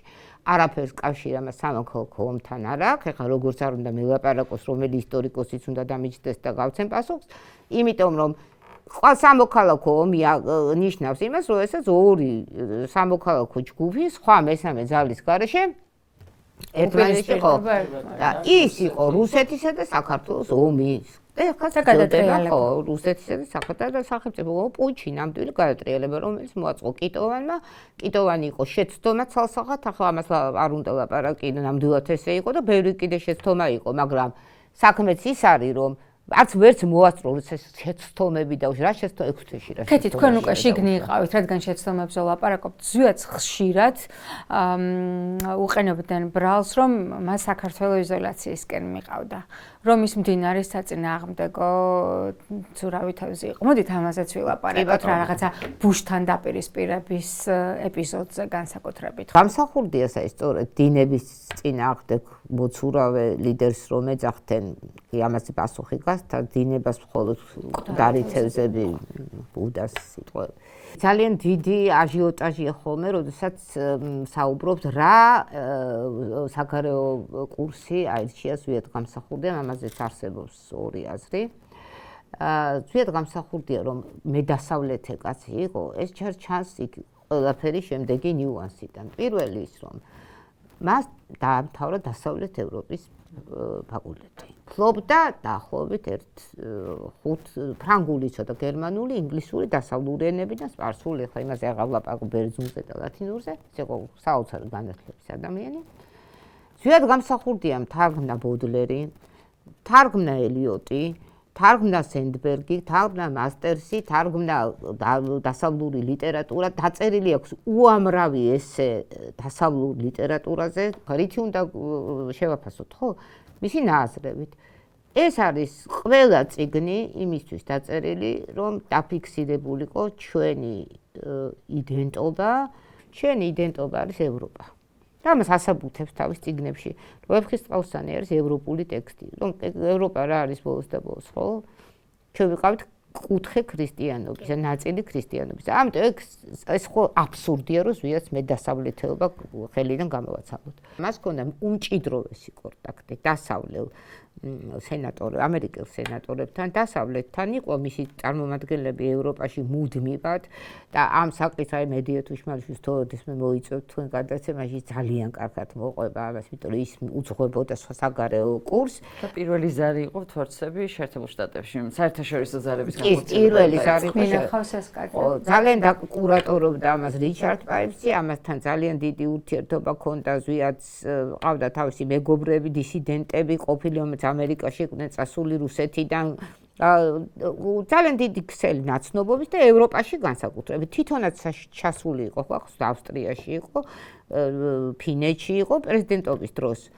და რუსეთის პრეზიდენტს ყובה ყველა. ეს ხომ არ არის ის ნიშანი, რომ ყველა ცდილობს, რა შეხვდა ის კაცი რუსეთის პრეზიდენტს, ხო? ყველა ხვდება, ყველა ცდილობს და ყველა გამოდის იქიდან დამარცხებული. უბრალოდ ვერც ერთმა ჭკუა ვერ ისწავლა, რომ რუსეთთან მოლაპარაკება არის შეუძლებელი. რაც ბალტიისპირეთმა გააკეთა ჩაჭრა ხაზები და მოიგეს კიდეც ისტორია. ასევე ზვიად გამსახურდიას აბრალებდნენ, რომ ის არის შოვინისტი და ის ამბობს, რომ ქართველი ერი არის, ესე იგი, აქ ამ ქვეყანაში წამყვანი, რომ საქართველოს ქართველებისთვის ეს საქართველოს ქართველების წერია გია ჭანტურიას წიგნში, გია ჭანტურიამ თქვა, ზვიად გამსახურდიამ კი არა, მეტი არსად არ არის, ზვიად გამსახურდია გამოვიდა და თქვა, რომ საქართველოს არის ქართველების ქვეყანა, მაგრამ ყველა იმ ადამიანის სახელმწიფო, რომელიც აქ ცხოვრობს. აი ეს თქვა გამსახურდიამ. და როგორც არ უნდა გაგიკვირდეთ, ეს ვილსონის ზვიადის ჯო ვილსონი. იცნობდით, მაშინ იცოდით ზვიადის, მაშინ ჯო ვილსონი. მან პირველმა მიულოცა საქართველოს დამოუკიდებლობა. როდესაც ეს არ ჩვენები. ჯონსონი, ძველი მეგობართან კიდე მოვედით კიდე ისინი მეგობართან სულ ვიტრიალებ ჩვენ და ის კონგრესმენები, რომლებიც აქ უნდა ჩამოსულიყვნენ და ენახათ საქართველოში ახალი დემოკრატია, აი იმ დღეს მოაწყო გია ჭანტურიამ და მისმა ბანდამ იქ მიტინგი. მოაწყეს ინსცენირება თუ ვიღაცა მისროლა ვითომ პოლიციამ, ვითომ არამედ პოლიციის არ უსროლი, ეს არის ტყუილი და ვითომ ჭანტურია დაიჭრა, რომ ყველას დასავლეთს დაენახა, რომ საქართველოში არის ვიღაც ეძახდნენ ფაშისტს. ხო, ეს დემოკრატიულად არჩეული ლიდერი კი არ არის, არის ავტოკრატი, ხო? ხო, პროვინციელ ფაშიზმს. ეხლა ვიღაც ამ პროვინციელებს და ამ ფაშიზმის და რომელი ნიშნები ქონდა, მაინც საინტერესოა და ამას ეძახდნენ მართლა ფაშისტები და პროვინციელები. აი ამ დღეს რამდენი მართლა ძალიან ბევრი პარალელია. და ესენი ისეთი ამბავი იქნეს, რომ ეს კონგრესმენებს ენახათ, რომ როგორ არის აქ დემოკრატია ჩიხში შესული გამსახურდიას ხელში. წერილზე ვაგზავნიდით ვატანდით ხოლმე დოდონა კისერიას. ძალიან დიდი მადლობა მინდა გადაუხადო მას. მედია თუშმალიშვილი იყო ამასობაში საფრანგეთში და ის იქ ძალიან აქტიურად მუშაობდა დასავლეთთან. აი რა მოხდა შემდეგ. შემდეგ დაიწყო ეს რევანში, ნომენკლატურის რევანში, რომელიც დამთავრდა ძალიან ტრაგიკულად და ძალიან კიდევ ერთხელ მინდა გავიხსენოს ვიადის სიტყვა, რომელიც მან თქვა, რა მოხდება საქართველოში. ეს სიტყვა იყო წინასწარმეტყვა. როგორც გეგონება, რომ სიტყვა სიტყვით პუნქტობრივად ახდა. ჩემი ამ პოსტიდან წასვლა გამოიწვევს საქართველოს ადგილზე რამდენიმე სახელმწიფოს ჩამოყალიბებას.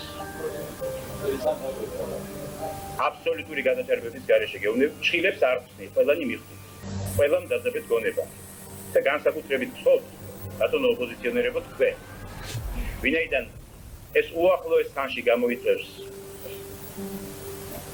საქართველოს როგორც ასეთი საქართველოს სახელმწიფო მთლიანობის როგორც ასეთი სრულ დეზინტეგრაციას და დარღვევას, სრულ ანარქიას საქართველოს მთელ ტერიტორიაზე პირველ რიგში თბილისში და მე დაგიხატავ თბილისს. თუ ეს ამბავი მოხდა, აი იმ შემთხვევაში თბილისი გადაიქცევა რამდენიმე უბნად დანაწევრებულ ქალაქად, სადაც იქნება ერთადერთი ხელისუფლება შეიარაღებული ბანდები და მათი ხელმძღვანელი. ყოველი უბანი იქნება თითო შეიარაღებული ბანდის ხელში და მისი ხელმძღვანელის ხელში. მათ შორის იქნება შეიარაღებული ბრძოლა ძალაუფლებისთვის და ზეგავლენისთვის. იქნება მოსახლეობის არნახული დარცვა, არნახული დარდევა. მოიშლება ყველაფერი, ელექტროენერგია, გაზი, კომუნიკაციები, აღარ იარსებებს სამართალდამცავი ორგანოები, აღარ იარსებებს სურსათით მომაგრაგება მოსახლეობის, აღარ იარსებებს სამედიცინო მომსახურება.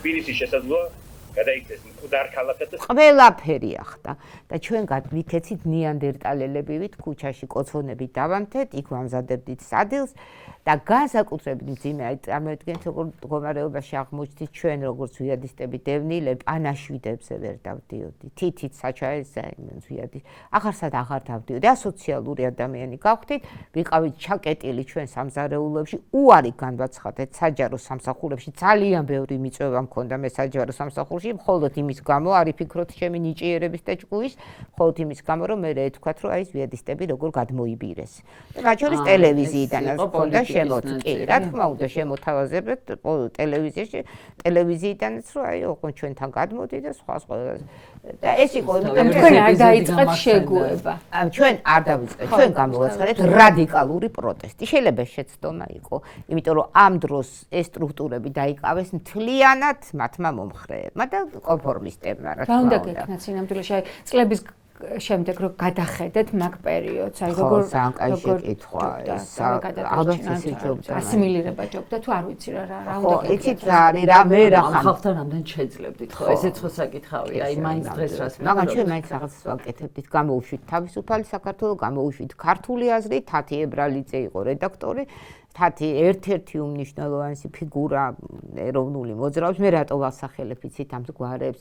იმიტომ რომ არ მინდა რომ ის პერიოდი ხალხს დაამახსოვრდეს ბესელიათი და იმითი. არ მინდა. მე მინდა რომ ის პერიოდი ადამიანებს დაამახსოვრდეთ იმ საგვარებით და სახელებით, ვისაც უდიდესი ღვაწლი მიუძღვის.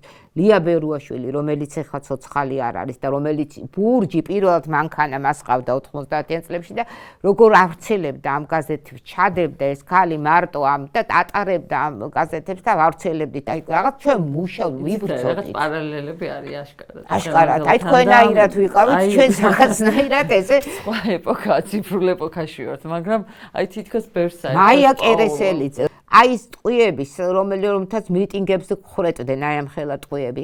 მაია კერესელიძე, რომელიც არც ერთ მას არ დაკლები ამბავს საქართველოს ისტორიაში, რომელიც არის გმირი, მე რომ მკითხოთ იმ ღირსების ორდენებს რო არიგებენ ახლა ნაირ ხალხს რო აძლევენ, არც ერთი ეს ადამიანი მადლობას არ ავისწავლოთ თქვენს ამ ადამიანებისთვის. და მე მინდა აქ ეკას კვესტეცის საში გადაუხადო ძალიან დიდი მადლობა, იმიტომ რომ მან მომცა პირველი ეს საშუალება რომ გამოსულიყავით და ამაზე მელაპარაკა და აი ძალიან მადლობელი ვარ მე მისი და თქვენ ამხელად რომ დამითმეთ აი ამაზე ლაპარაკით, ეს არის ამოუწურავი თემა. ეს არასდროს არ მომიყოლია და უნდა მოუყვე. ჩვენ შევდივართ მაშინ კინოსახლში ყო რაღაც ფილმი. ცხოვრებთ ჩვენ ბედნიერად, იმიტომ რომ ხელისუფლებაში არის ეროვნული მთავრობა, შევდივართ კინოსახლში და კინოსახლის ვესტიბიულში დგას გია ჭანტურია, დგას ირაკლი წერეთელი. ჩვენ უკვე ხალხ მიტინგებს ერთმანეთთან ხო ვიცნობთ ეს, მაგრამ ნუ დაპირისპირებულები ვართ და შევდივართ და ხმამაღლა ყვირის გია ჭანტურია, რომ ego ზვიად გამსახურდია, ოიდიპოსის კომპლექსია. აი მას ხალხს ელაპარაკება. ოიდიპოსის კომპლექსია და ეს რო გავიგე, ხო, ძალიან ნუ გავცხარდი და სხვა შორის უკმეხათ უპასუხე. და ამოიღო ჭანტურია მიარაღი. იარაღი ამოიღო. იარაღი დადიოდა ჩაულებრივად. აი ეს არის გეუბნებთ, იარაღი დადის პარტიის ლიდერი. ამოიღო იარაღი და უბრალოდ მართლა ირაკლი წერეთელი რო იქ არ ყოფილიყო, ირაკლი წერეთელმა წაატანა ხელი და აი მაშინ მართლა ნამდვილ სიკვდილს გადარჩით, ყველაფერი დაკეტეს, კინოსახლი დაკეტეს, ჩვენ გაგვიყვანეს უკანა გასასვლელიდან ის. კი, მე და ჩვენ სამი ადამიანი შევდიოდით, ჩვენ დაგვინისნა. ახალგაზრდა ქალებს. ახალგაზრდა ქალებს. აი, რატო ხო ახალგაზრდა ქალებს რატო ექცევიან ესენი? აი ესენი აი ეს არის იმათი მემკვიდრეობა.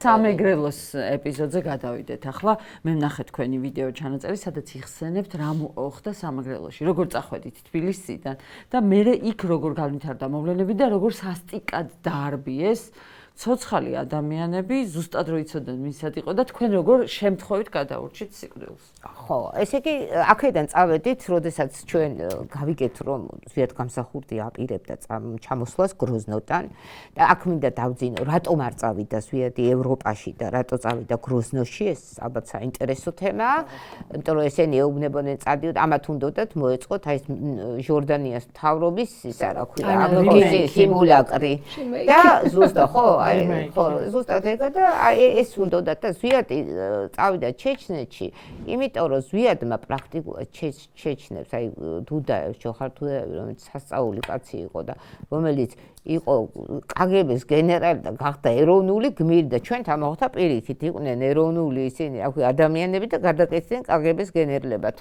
და ბოლო ყველაზე მძიმე ამბავი, რომელიც სამეგრელოში დატრიალდა, სამეგრელოში ჩვენ წავედით, ზვიადის ჩამოსვლა რო გავიგეთ.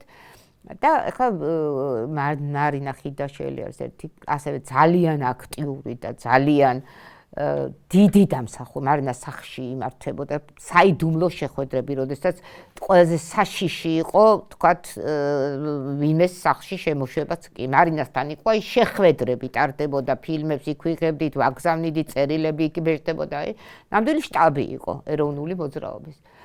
მე მარინა ხიდაშელი, მისი მეუღლე ედიშერი და ჩვენი საყვარელი მსახიობი იზაკ გიგოშვილი და მისი მეუღლე და გზაში ახლა მივდივართ როგორ უნდა წავიდეთ ჯერ კონსპირაცია ნახეთ რა ხედრიონი აუცილებლად გაგაჩერებთ გზაში და კითხავთ და ჩვენ მივდივართ ამიტომ ასეთი კამუფლაჟი მოვაწყოთ ყველამ გავიკეთეთ ჩავი სათვალე ვაკელები იმაში საბარგულში ჩავაწყეთ ერთი დიდი ყუთი ლუდები ვითომ რომ ქორწილში მივდივართ და მეორე დღეს პახმელიაზე უნდა გამოვიდეთ ეს არის კამუფლაჟირება აქეთ ისა და ეხლა ვეუბნებით რომ კაცო მე არავინ არ მიცნობს მეთქი მაგრამ იზას ხო იცნობენ და იზა ყავს ვითომ აი ქორწილში მაგას ვინ დაუშვებს მეთქი რომ მსახიობი ზიად გამსახურდიას მხარეს არის ამას ხო არავინ არ დაუშვებდა აი წარმოიდგინეთ რა ცნობილი იყო იზას პოზიცია მაშინ ხო მაგრამ მე უკვე უფრო ცნობილი გახდა ოთარი და რატბიდა და ლია არაჩვეულებრივი მაია თომაძე და იყვნენ კი რამდენი მაგრამ ნუ ის იმდენად ცოტა იყო ხა საერთო ჯამთან შედარებით აი ესე ჩავედით სამეგრელოში ჩავედით და თითქოს 1-2 დღით და დავრჩით მთელი 3-4 თვე მე მუშაობდი ჩამაბარეს ტელევიზია ეს ამ ტელევიზიაში ვიყავი მე მიმყავდა ეკონომიკა პოლიტიკა ამინდის ნუ რაც არის ყველაფერი აბსოლუტურად ყველაფერი ძალიან კომიკური იყო მაგრამ ნუ არაბინარ და რესპონდენტები მყავდა დილით იზა საღამოს მერაბი დილით იზა იმიტომ არავინ არ არის ნატია კეთი თუ გადარჩა ჩვენს გადარჩენს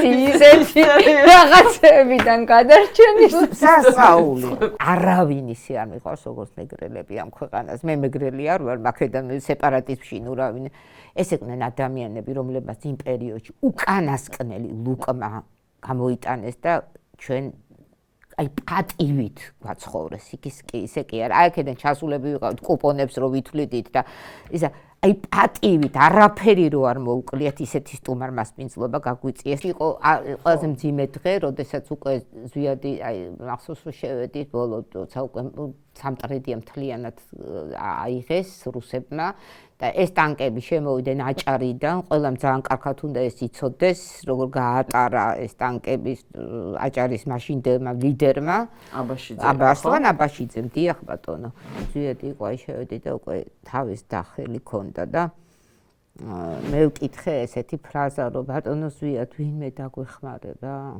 რას ლაპარაკობ ესე მითხრა მე ხა აბსოლუტურად პოლიტიკურად აი გულწრფელად თუ ამბობ ამასაც წყვები გამოუცდელი მაშინ ჯერ სულიად ეს იყო ბოლო შეხვედრა ჩემი ზვიადთან მე წავედი აბაშაში იქ უნდა გადამეღო მასალა აბაშაში ცხოვრობდა ეროვნული მოძრაობის ცენტრი იყო გრიალა ესაკიას სახლში და მე მას ვეძახი მეორე დედას ჩემსას დღემდე მადლობა მინდა აქედან გადავხადო მას იმისთვის რაც მას საქართველოსთვის აქვს გაკეთებული არასდროს არავის არ დაუფასებია ეს ქალი არც ერთ მთავრობას არც ერთ ხელისუფლებას არც ერთ ყველამ უნდა იცოდეს აი ეს არის გმირი ნამდვილი ეროვნული გმირი რაც მას საქართველოს დამოუკიდებლობისთვის აქვს გაკეთებული მის სახლში შუაღამე მთელი ღამე ისმოდა ეს ჰაუბიცების იბომბებოდა აბაშა და წინა დღეს ისინი მოუყვანეს ნანას მის ქალიშვილს ნანა ესაკიას მოუყვანეს დათვი პატარა ბელი რომელიც იპოვეს აი დაბომბვის დროს ეს ბელი გამოვიდა ხმაურზე და შემოყედლებული პატარა ბელი და აი ეს ბელი გვიზის მანქანაში თუ ის გამდიდრებთ ორი ქათა მიყავდა ისიც არ დავტოვეთ სახლში ისიც ჩავისვით მანქანაში ნანამ დაჯდა საჭესთან მე გრიალა და წავედი ტყეში იმიტომ რომ სუებით დაიწყო აბაშის დაბომბვა. წავედით ტყეში და ტყეში იყო რაღაცა მონადირეებისთვის განკუთვნილი ჩალისგან აშენებული ეს ქოხი. ხო და აი ამ ქოხში შევედი, დავანთეთ გარეთ კოცონი, იყო თივა, მთელი კამერა თქვა თივაზე გავათენეთ და მეო გავალო გრიალა ამბობდა რომ ოღონდ თქვენ არაფერი არ დაგიშავონო ახლა აქ რომ ხედრიონი მოვა და ისა ოღონდ მე ვეტყვი რომ მე მომკლანო მეო გადაგეფარებითო ნუ გეშინიაო შენ და ნანასო და დილით მართლაც ჯიპი გაჩერდა მასთან ხო არ იყო ესე მობილური ტელეფონები არაფერი არ იყო გაჩერდა ჯიპი და გავიდა გრიალა პირველი რომ მე მომკლანო თუ ეს ქართველებზეა ლაპარაკი ვითომ სამოქალაქო და აღმოჩნდა მისი დიშვილი რომელსაც გაეგო რომ ეს ტყეში წავიდა და წამოვიდა საძებნელად თქვენ საშველად ჩვენს ზურე ნადირაძე რომელიც ფიზიკოს ძალიან კარგი ბიჭია სულა რომელსაც ჩვენ გადაგვარჩინა იქიდან წამოგვიყვანა პასპორტები ჩაიდო ჩვენი ჯიბეში რომ ხედრიონი რო გაგვაჩერებს გვეთქვა რომ ჩვენ ვართ ტოვილები დაგვეწვა პასპორტი დედა მამა ყველაფერი ამოგვიწყდა და არაფერი არ გაგვაჩინა და ისე მივდივარ თბილისში ჩაგვსხა მანქანაში და წამოგვიყვანა თბილისისკენ ზუსტად რამდენიმე საათში ჩვენი წამოსვლიდან იმ ქოხს დაეცა ჭურვით და დაიწვა ჩამოვედი მე თბილისში აქვე მინდა ვთქვა რომ 2 თვე ჩემს სახლში არ ცხოვრობდი მაინც ჩემების უსაფრთხოების მიზნით რომ ჩემს მშობლებისთვის არაფერი არ დაეშავებინათ მაგრამ იმასაც ვიტყვი და ობიექტური მინდა ვიყო რომ ირაკლი ბათიაშვილი ჩემენ ამხანა გეძალა ახლო ირაკლი ბათიაშვილს არც ერთხელ არ გაუკეთებია ის რომ ჩემთან მაგრამ ეს ხომ არაფერს სხვასთან ხო დადიოდი მაგრამ მე მისი პირადად მადლობელი ვარ ზვიადი იმის მერე მე არ მინახავს ზვიადმა არავინ არ გაიყოლა ყველაზე თქვა რომ ყველა ხა დაიშალეთ აქედან არავინ არ წამომყვეს დაცვის გარდა სამეცნიერო მიდის ყვალში ედგნენ როგორც აი ნადირს რო ჩაუდგები ყვალში აი ესე მიყვავდა ყვალ მიყვებოდნენ რაც შეეხება ზვიადგამს აი აქაც მივედით იმავე ამბავდნენ ხო ზვიადგამსახურდია თავი მოიკლა თუ მოკლეს ზვიადგამსახურდი არის ყველა სიმთვეში მოკლული ამ ხელისუფლების მიერ ეს როგორ განხორციელდა როდესაც პირიქით თუ ადამიანი თავს იკლავს იმიტომ რომ არ ჩავარდეს ტყვეთ და ამას აკეთებს ამიტომ მე დამეჭვება რომ საერთოდ არ ვიცი რა მოხდა იქ ეხლა ძალიან ძნელია ხო ესე თქმა ამისი ну ჩემი შეგზნება რაც მაქვს ჩემთვის ეს არის მკვლელობა მე ამას ასე ეს თავი მოიკლა თუ სხვა მოკლა ამას მნიშვნელობა ჩემთვის არ აქვს ზვიადგამსახურდია მოკლა რეჟიმა ერთი რამ მინდა გკითხოთ აი ამ გადმოსახედიდან ზვიადგამსახურდია როდესაც ჩამოვიდა და დაბრუნების გადაწყვეტილება მიიღო რას ეფუძნებოდა მაშინ მისი ეს ტაქტიკა ნაბიჯი მოკლედ აფხაზეთში ის სოხუმი იკეთებოდა და ამ გადასახედიდან რამდენად დროული იყო და სწორი იყო ის რაც აი ხა მოხდა ისე რომ აი კიდევ ერთი ისტორიული შეხვედრის მონაწილე ვარ მე როდესაც ზვიადი ოჩამჩირის ფრონტზე როდესაც ერთმანეთს შეხვდნენ ზვიადის გვარდიელები და ხედრიონი აი მაშინ ვაიმე ბიჭო ზვიადი აი ესეთი ის იყო რეაქცია ის ჩავიდა ოჩამჩირის ფრონტზე უთხრა რომ გავერთიანდეთ და ერთიანი ძალით დავიბრუნოთ სოხუმი მაგრამ აქ არ არსებობდა პოლიტიკური ნება არ არსებობდა ისინიც კი იმდენად აი ზვიადს აქონდა ესეც სხვა შევსის ქარიზმა რომ შეეძლოს აენთო ადამიანი პატრიოტული სულისკვეთებით არა ზვიადის აი იმ წუთას ჩამოვიდა როგორც კი სოხუმს დაემუქრა ხო როგორც კი სოხუმს იმ წუთას ჩამოვიდა და ეს ორხელისუფლებიანობის ის მაშინაც არსებობდა მაგის დილემა როგორც ახლა არსებობს თქვათ იმიტომ რომ ერთი ნაწილი მეორეს არ ცნობს და მეორე პირველს ხო ესე იგი ორი სხვადასხვა დაჯგუფება რომელიც სხვადასხვა პოლიტიკურ ძალებს აღიარებს კანონიერად ანუ იქაც ლეგიტიმაცია შევარდნაძეს რო არ ქონდა შევარდნაძე ჩამოვიდა და პირველი ესე თქვა რომ მადლობა ინტელიგენციას რომ აიღო იარაღი და დაიცვა დემოკრატია ეს ფრაზა ისტორიული ფრაზა მახსოვს და მეორე ისტორიული ფრაზა თქვა კაცმა რომელიც ადასტურებს ცოცხალიაო გამსახურდიაო რო კითხეს და ესე უპასუხა სინდისი რო ქონდეს ეგ ცოცხალი არ უნდა იყოს ყველა ადამიანს აი წეგანაც ვამბობდი და ხაც გავიმეორებ აქვს ძალიან დიდი შანსი იმისა რომ თავისი წარსული გააუქმოს თავისი აწყვეტი ირინა მე გააკეთა სარიშვილმა ირინა სარიშვილმა ეს გააკეთა ნამდვილად ირინა სარიშვილი იყო ჩემთვის და უბრალოდ მიუღებელი ადამიანი რომელიც ერთ-ერთმა უპირველესმა ვინც ვისაც დიდი წვლილი მიუძღვის გამსახურდიას დამხობაში მოაწყო იმიტაცია საფრანგეთის რევოლუციის იმაზე რუსთაველის გამზის და მოიტანეს ბარიკადები, დაყარეს ეს ბარიკადები, გადმომდგარი იყო ლევიტანივით იმიდან აივნიდან და გახკიოდა რომ გამსახურდია ამაშვება და მე ის ხო გახსოვთ ჩანაწერი მისი რომ გამსახურდია უნდა აქედან გაძევდეს საქართველოს და თუმცა უფლებას არ აქვს გამსახურდია საქართველოში იცხოვროს როგორც მიშას არ აქვს უფლება რომ თავისუფალი იყოს ხო და აი ეს ირინა სალიშვილი რომელსაც აი ესეთი წვლილი მიუძღვის საქართველოს დამხობასა და განადგურებაში ხო ხედავთ დღეს ჩვენ ერთ პოზიციებზე ვართ და ამიტომ მე მის მიმართ აღარ წყენა მაქვს აღარ ზიზღი მაქვს მაგრამ ახლა თანამებრძოლი რა თქმა უნდა ყველა იქნება ჩემი თანამებრძოლი ვინც იმ დროს იდგება იმ მხარეს რატო პატიოფ ირინა სარიშვილს იმიტომ რომ არსად არ ეთხრება არ ეტენება არაფერს იმას არ ლიდერობს არ ჭკუას არ მარიგებს და არ მასწავლის ვინც ეს ამბავი ჩაიდინა რაც საქართველოში მოხდა ყველაზე ახლა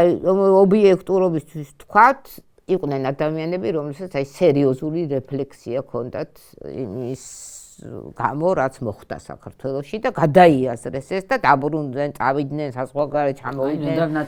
ნოდარ ნათაძე, ნიკა რურუა, რომელიც მოწინააღმდეგე იყო ზვიად გამსახურდიას, მიუხედავად იმისა, რომ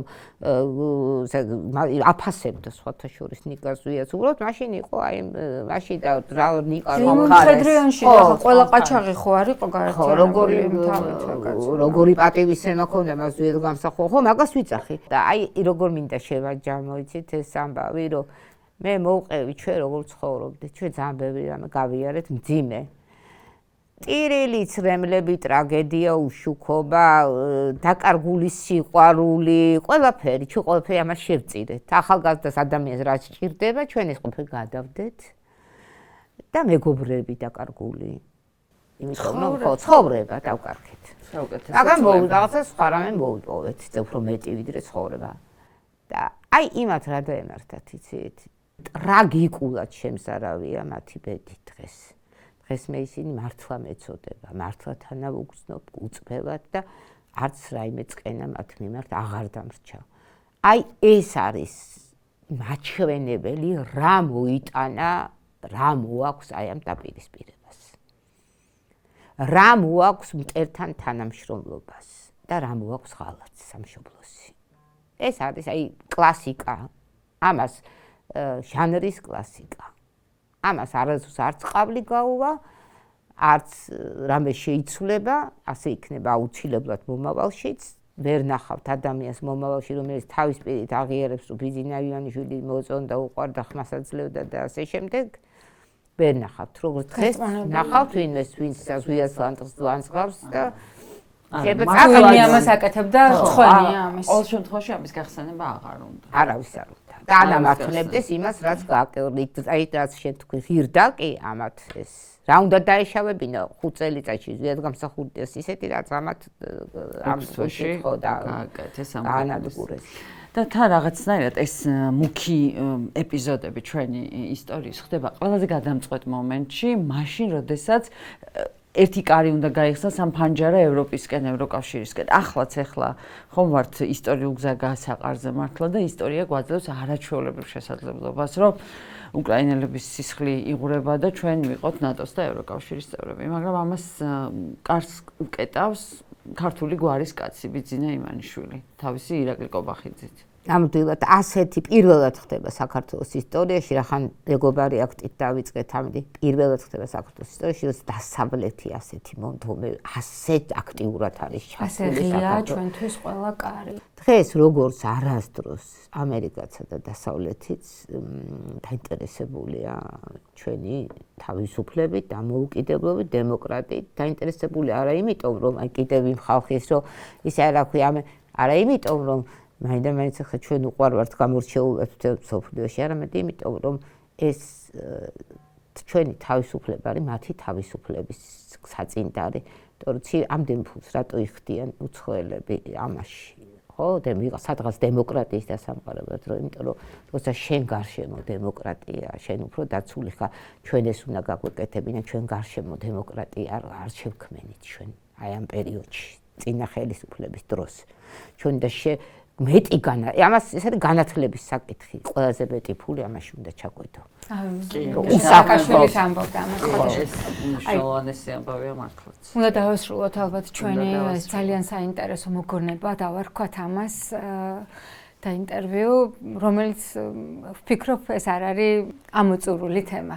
არ არის ამოწურული და მიზანიც არ ყოფილა ჩემი, რომ ვინმე ან გამემართლებინა, ან დამედანაშაულებინა, მე მოვყევი ის რაც განვიცადე, იმას რასაც ახლა გადაამხელა და რაც გახსენდება თქვენი გადასახადიდან. ეს არის ნამდვილად ჩემი ცნობიერების ნაკადის უშრეტი ნარატივი, რომელსაც ახლა ის რაც თქვენ ძალიან დიდი მადლობა იმისთვის, რომ რაღაც ახსარებასავით კიდევ ერთხელ გაიხსენეთ ჩვენთან ერთად თქვენთვის ძალიან მძიმე წლები, რომელიც გვასწავლის, რომ ყველა სიტუაციიდან არის შესაძლებლობა გადავრჩეთ და გავაგრძელოთ ცხოვრება ისევ სწორ გზაზე. იმედიც არ გადამწურვია. ნუ ვიტყვით ეგ, რომ ახლა ჩვენ ამ რეალობაში ვცხოვრობთ, ნუ მოგვეჩვენება, რომ ის ნაკლები იყო. შევარდნაც იყო ჩვეულებრივი, რამდენი ადამიანი ყავს მოკლული, რომ ისიც მკვლელი იყო ჩვეულებრივი და უამრავი ადამიანი ყავს საიქიოს გასტუმრებული, მათ შორის ეკონომიკურ დანაშაულზე ყავს ადამიანები დახურეტილი, ყობახიძე და ისინი, თვითმფრინავის ბიჭები ყავს დახურეტილი და მიტინგები ყავს დახურეტილი მიტინგებზე არის 200 რაღაცა ადამიანი გარდაცვლილი. კეთი რომ თქვენ ხართ აი მემატიანე და თითქოს ახლო წარსულია, მაგრამ ბევრი რამე მტვერ გადაყრილია და მტვერ წაყრილია და ამიტომაც გვინდოდა თქვენი დაპატიჟება, რომ აი გვენახა რა გზა გაიარეთ მე როგორ ცხოვრობდით, რა დროს გაჩერდით და ახლა დღეს როგორ გადაწყვიტეთ, რომ სხვანაირად გადააზრებული ისტორია შეგვეთავაზებინა ჩვენი მაყურებლისთვის, ახალი თაობისთვის განსაკუთრებით. დიდი მადლობა ამის. მე თქვას ახალმა თაობამ იაპონიო ვაშუ გადაცემო. დიდი მადლობა. მადლობა დაგვალაიქეთ და გვიყურეთ ბოლომდე და დაიმახსოვროთ ეს გადაცემა. იყავით ჩვენთან YouTube-ში.